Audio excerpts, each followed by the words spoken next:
if you shoot action with a Nikon Z6iii, Z8, or Z9, you're definitely going to want to check out this video. I can almost guarantee you have not seen this talked about before.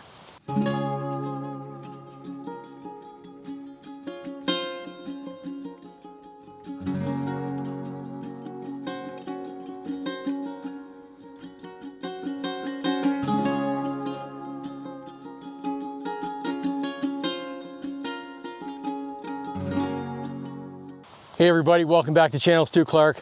Been kind of making a bunch of videos lately on, different use cases with the Nikon Z8, recording video, easy mode, all these different things.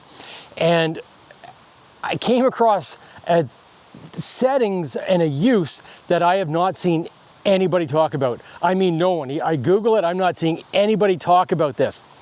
So those three cameras have what they call Precapture. And Precapture allows you to record 1 second of photos. So if you press the button, if you press the shutter button down or the AF on button down, when you've got it set up for Precapture, it will effectively record a second of photos before you actually press to start taking photos. So if you're 120 frames per second mode, that's 120 photos. If you're 60 frames per second mode, that's 60 photos or 30 photos, and then now we have 15. We're not gonna worry about the 15. And today we're gonna mostly be talking about the 120 and the 60. So every spring, I always come up with different projects I have in mind, different shoots I wanna go out and get. And this one of the ones I wanted to go for this year was fish rising. I wanted to go and capture some fish rising. And I started kind of thinking about it. It's like, wow, I'm going to be following a mayfly in 120 frames per second video mode, waiting for the fish to rise. You can just imagine how much footage you're going to have at the end of the day.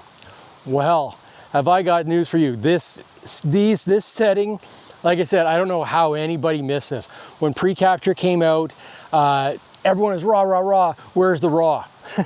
And it kind of stopped there. Once people said, I'm not going to shoot raw, if I can only shoot JPEG, I'd not bother, I'm not interested. And I get it, everyone wants raw in Precapture, for sure.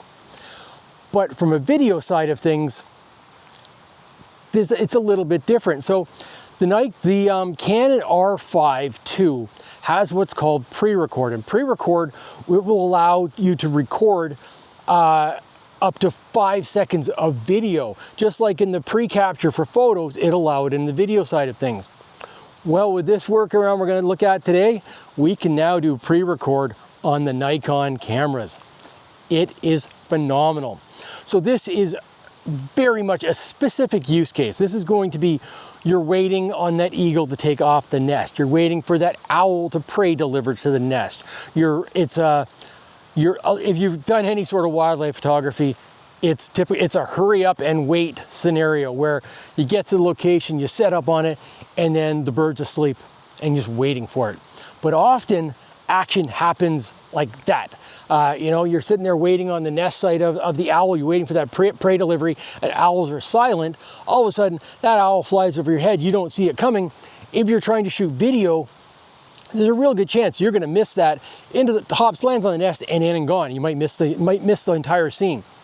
Well, these settings are going to allow you to capture 1 second before you press the button. We're still using the photo mode, but you can put these photos in Davinci Resolve and get phenomenal slow motion video. First, we're going to do a quick walkthrough of how to set it up in camera.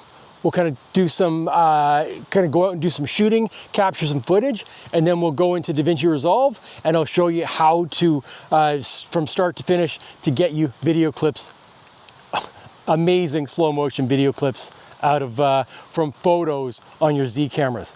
How the Precapture works, it takes 1 second that's kind of on a continuous loop. So until you press the button, it's kind of continuously recording a second of footage, of photos. We're going to turn that into footage. That's the cool part. So basically you get 1 second before you press the button, you get 4 seconds after you press the button. So if you're dealing with 30 frames per second, you're not going to get a ton of footage. You get 1 quick second before and then 4 seconds after. But if you're shooting at 120 frames per second mode, it takes about 650 photos in that 5 second duration. It doesn't quite add up, but I noticed it's 652 to 655 depending on settings. So what that means is that you're getting 120 frames prior to pressing the button, and you're getting 4 seconds and a bit after pressing the button. So that's kind of the basic math of it. But we're taking those 120 frames and we're stretching them out onto either a 30 frames per second timeline or 24-second timeline. So what that ends up being is that that first second before ends up being either 4 seconds or 5 seconds. You can either 4 times slow motion on a 30 frames per second timeline or 5 seconds slow motion on a 24 frames per second timeline. Don't worry, we'll show you how to do all this in Davinci Resolve. And then you've got 4 seconds after. So you are effectively in 120 frames per second mode. You're getting either 16 seconds of footage or 20 seconds of footage, which is absolutely phenomenal and super useful. Wildlife videography happens in brief moments. It really does. It's kind of, you know, a bird lands, a bird flies, a bird takes off. It's a moment of action that you'll often want to shoot in slow motion to slow it down so you can kind of stretch it out a little bit. You know, an eagle taking off is like, boom, it's gone. And you've got, you know, a half-second footage. Well, that's too short to drop into a video, the clips. But when you stretch it out in slow motion into 4 times or 5 times slow motion, you've got a lot more usable footage. So with this camera, so with the Z8, first off, we're going to set it into Precapture mode. So in Precapture mode, if you followed any of my Nikon Z8 setups, I have got it where the record button, so when you're in photo mode, you press the record button down and this brings up release mode. So you hold that and spin the back dial. So we spin the back dial while we're holding down the record button. This will allow us to switch between the different modes. You can also do it from the I menu. So on the I menu, when you click that, you can click again on release mode and we can change this to 120 frames per second. If we go into menu and we go down to the shooting display in D, we're going to go down to pre-release capture options. And this is where you can set the duration for how many photos it takes before and after you press the button. So pre-release burst, you're definitely going to want to set this to a second. So this will effectively mean you're getting that 4 seconds or 5 seconds video pre-recorded. So you can imagine an eagle flying into the nest. If you've got the button pressed down and you start shooting as it lands on the nest, you're also going to get the footage of it coming into land. So it really adds a bunch of extra footage to your video, which is amazing.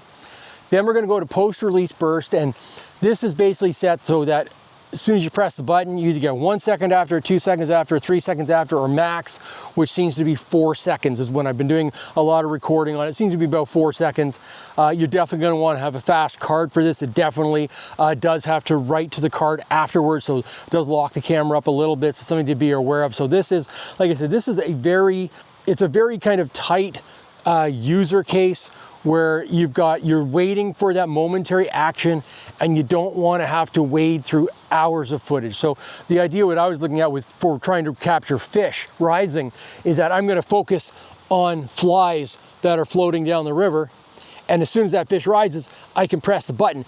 This is a moment of action. So it's the fact that I'm going to capture 5 seconds of footage gives me kind of before and after, you know, if the fish was to jump or spin, lots of time. Same thing, an owl oftentimes will come and land on the nest, and then it will drop into the nest hole or into the cavity, and so you only have 2 seconds of footage anyway. But if I was to try and record 120 frames per second video, so that fly, I've got it and I'm recording video, no fish rises, no fish rises, no fish rises. You can imagine how much footage I would end up capturing throughout the day. And you would be wading through hours of footage. Like I said, the Canon R5 II is one of the only cameras in the kind of consumer side of things that has pre-record right now, which is a really cool feature. Any of the high-end video cameras will all have different variations of pre-record. But it's not available in Nikons right now, but this is a way to totally work around it, which is just awesome. So once we've got the we're going to set it to 120 frames per second. This makes the most sense for this use case scenario. What's really cool with the 4K, with the 120 frames per second on the Z8, it is actually a full frame 11 megapixels frame. So it's full 4K when you're putting it onto a video timeline. So that's no issue at all. You're basically getting 4K. You do it is a slightly different aspect because it is photo aspect, so you do have to stretch a little bit, but you're just stretching it widthwise. So you're still going to be within the pixels of the image, so you're not cropping onto a 4K. It'll be full 4K.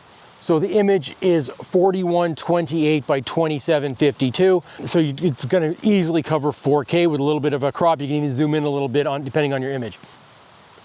So once we've got the pre-record set, we've got the maximum pre-record as well. Now when you go onto the camera, if you notice up top where it says pre, so that's how you know you've got the pre-record set. If you hold the AF on button down or you partially press the shutter button, you'll see a green dot. So what the green dot means that the camera is into that record mode. It is starting to record. So what happens is if you were to had a bird fly in and you're not pre-focused and you start pressing the button, it won't know to have pre-recorded.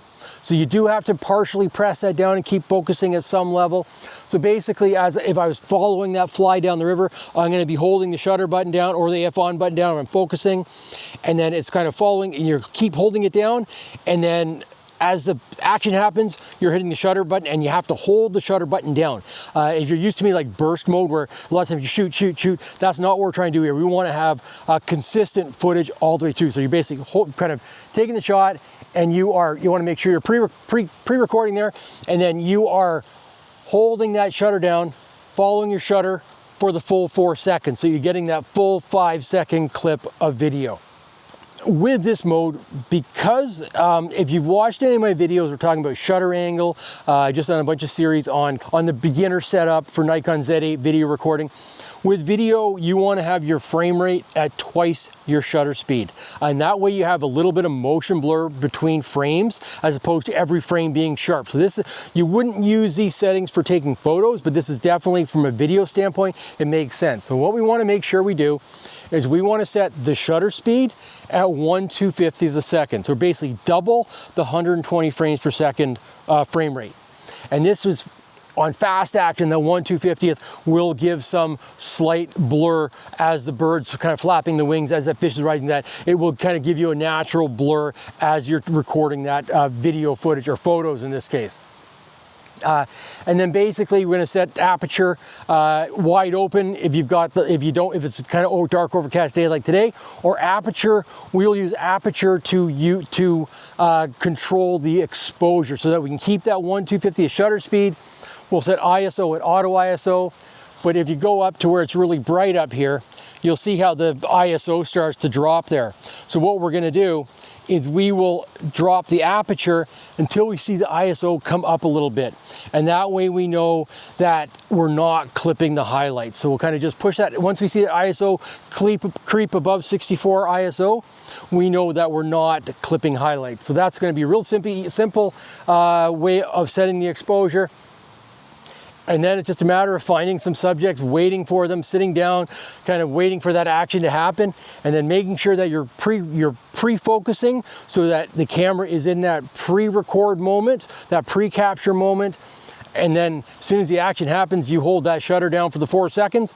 And then once you've captured that, it's a real simple process to put all these photos into Davinci Resolve.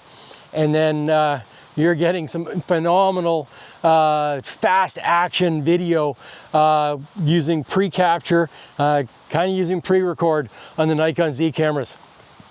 Awesome. Well, that's kind of how to set it up in camera. We'll head back to the studio, and the next day or two here, I'll do the full walkthrough on how to get you up and running in Davinci Resolve, and how to put these photos into the software that you can create some phenomenal slow motion videos utilizing the pre-capture on the Nikon Z cameras. Till next time, we'll see you out there. Take care.